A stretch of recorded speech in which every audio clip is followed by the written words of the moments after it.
Hi, let's get started with the course. And the very first thing that we need to discuss and we need to know about is electricity. Whenever you talk in terms of electronics, electrical engineering, or any such thing, the very first thing to be very clear about is the concepts of electricity, like AC, DC, current, voltage, and all the related concepts. Now, as promised before, this is a complete beginner's course, and I will not dwell more into the technical concepts. I will try to understand it fundamentally. I will try to teach it conceptually without going too much into the technical details so that it gets boring for you. I'll try my best in order to do that. So we'll try to understand the applications of electricity and what exactly are all these different concepts are. So just let me know if you have any doubts, any questions. Feel free to tell me about it. Let's try to understand what is this AC, DC, current, voltage, and all the related concepts. Now let me open my notepad for it. Now, what exactly is electricity?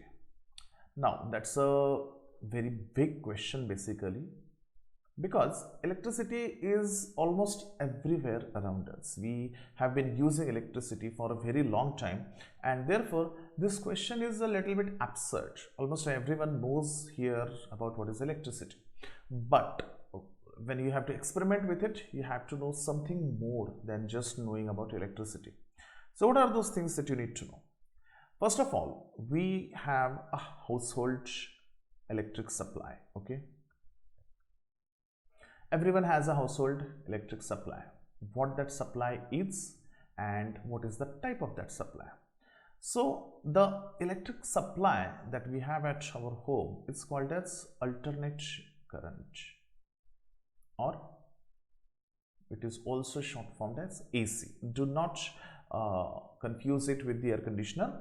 This we call it as alternating current. Why we call it as an alternating current is because the nature of household electric supply on a particular graph looks like this. Now, I know I have promised that I will not get much technical, but something is important. So this is the nature of household electric supply that we have at our home. What we measure here is in terms of voltage. Let me tell you what is a voltage. Consider the electric current, or consider the electricity as in terms of a invisible form of energy which you cannot see, but it moves through a conductor and it is always measured between 2 points. Okay, electricity is always measured between 2 points, and to measure this electricity we give it a unit called potential difference, or what we call it is as potential difference between 2 points.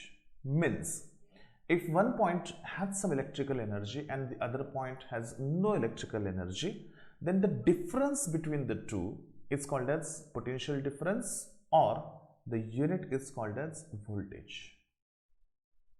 So voltage basically means what? The energy difference or the potential difference between the 2 points of electricity. It is measured in voltage or volts.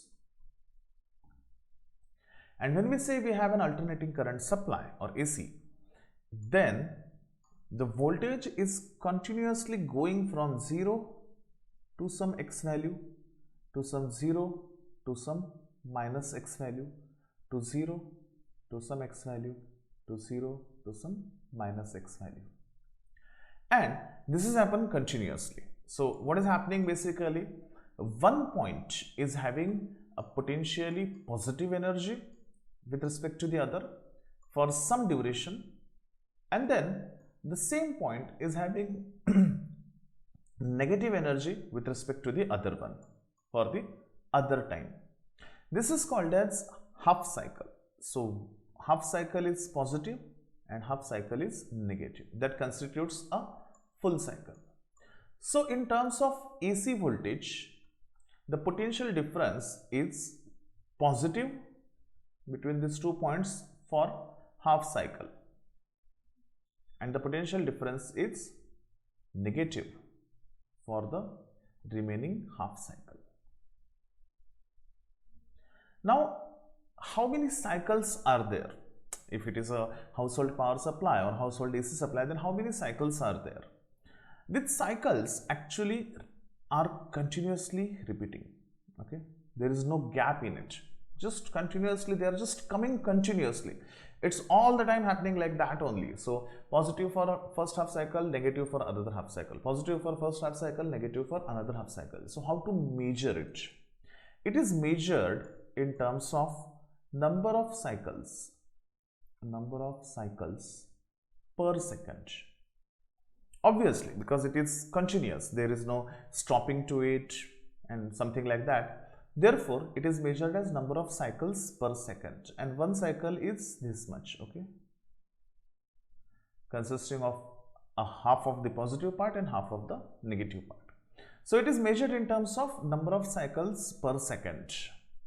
Depending upon the country in which you are, we have either 50 hertz or 50 cycles per second. Sorry to say hertz, but depending upon which country you are in, your supply is giving 50 cycles per second or it is 60 cycles per second. Throughout the world, these are the only two standards of electric supply that is coming to our home. Either it is 50 cycles per second or 60 cycles per second. We'll see that later on in which country what is the number of cycles, but there is a unit for this cycles per second and it is called as hertz. H-E-R-T-Z, or it is also short formed as Hz. So 50 hertz or let's say 60 hertz. Hertz is basically cycle per second. It applies to any kind of signal. Currently this is called as AC signal or alternating current signal. The nature of this waveform is also having some name in geometry. It is called as sinusoidal waveform, or we also call it as sine wave. Either you call it sinusoidal waveform or you call it sine wave. It is continuously varying. So this is the kind of supply we have at our home. Now we have understood that it has a frequency, let's say 50 or 60 hertz. What about the first concept we learned? What is the voltage of this household supply? Now as you can see, the waveform is continuously changing, okay? So it is continuously changing with respect to time. So whenever I try to measure this waveform, maybe I'll measure it at this point, or maybe I'll measure at this point, or at this point, or at this point, or at this point, somewhere like that. So I may not get an accurate readout of this voltage. Therefore, what is done? We use a particular parameter, or we use an average point value, which is called as root mean square value or RMS value. We usually call it as an RMS value. The RMS value is basically an aggregated average of this sine wave. I will not go into technical details, but those who are interested may search for it. It is the peak to peak voltage multiplied by square root of 2. Peak to peak, V peak to peak. So from this point to this point, what is the total voltage, which is multiplied by root 2. VPP or V peak to peak multiplied by square root of 2. Why RMS value? Because it gives us an aggregated average of what exactly is the voltage coming to my home.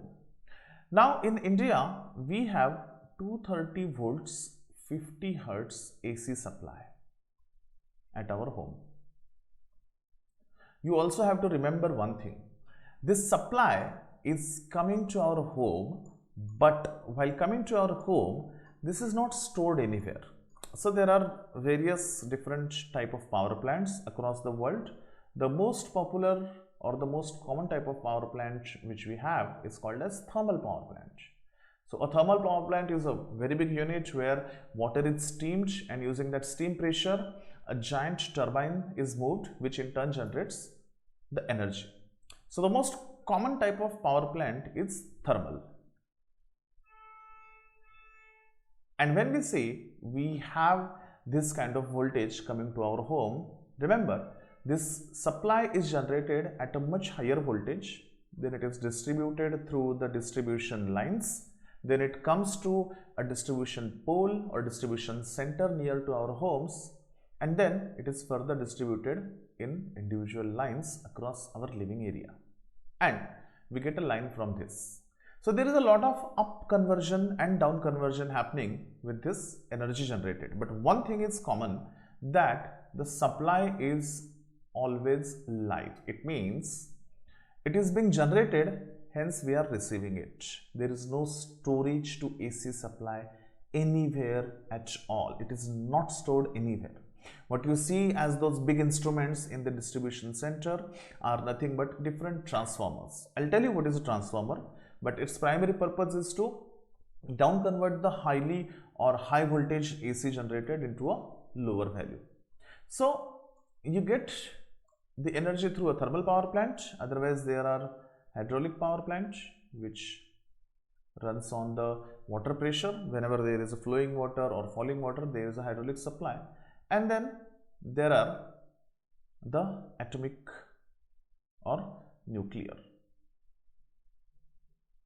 power plants, which are very rare in usage. Actually they should be used more, but because the process is very expensive to create the nuclear fission and generate energy, although it is highly, a lot of energy is generated, but the process itself is very expensive. That's why most of the world uses thermal power plant, and to generate the heat we usually burn coal, and then the steam is generated and then we use it. So even after all the the hype around electric vehicles, it is going to cost us the same environmentally. We are going to burn equal amount of coal to generate heat, to generate electricity, to power our vehicles.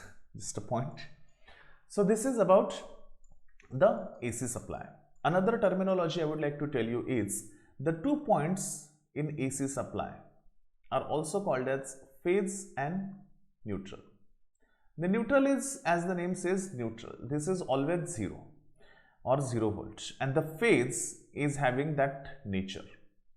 It's positive, negative, alternate for some time on. And always remember that never ever touch the AC line. It is highly hazardous and it may cause severe injury to our body, because whenever we touch it, it will try to flow some energy through us. Whenever we say, I got shocked due to an electric point, what do we say basically, or what is happening there from the physics point of view is the energy is trying to flow through our body, and that flow is called as our next concept, that is current. So now we have discussed about voltage and frequency. In the next video, we'll see what exactly is this current. I hope all the concepts are clear to you here. If you have any doubts, please re-watch the video. To summarize, household supply is AC. In India, we have 230 volts AC, 50 Hertz. Across the world, there are variety of it, or there is 110 volt AC at 60 Hertz. Now this is common across Europe and Asia. In American countries, the popular two lines which available are 110 volt 60 Hertz and 240 volt 60 Hertz. So just look into your country's figures and you will get to know what is your supply. Regardless of what is the supply available, we are not ought to touch it ever. Thank you for watching this video. In the next video, we'll try to understand what is exactly meant by current. Thank you.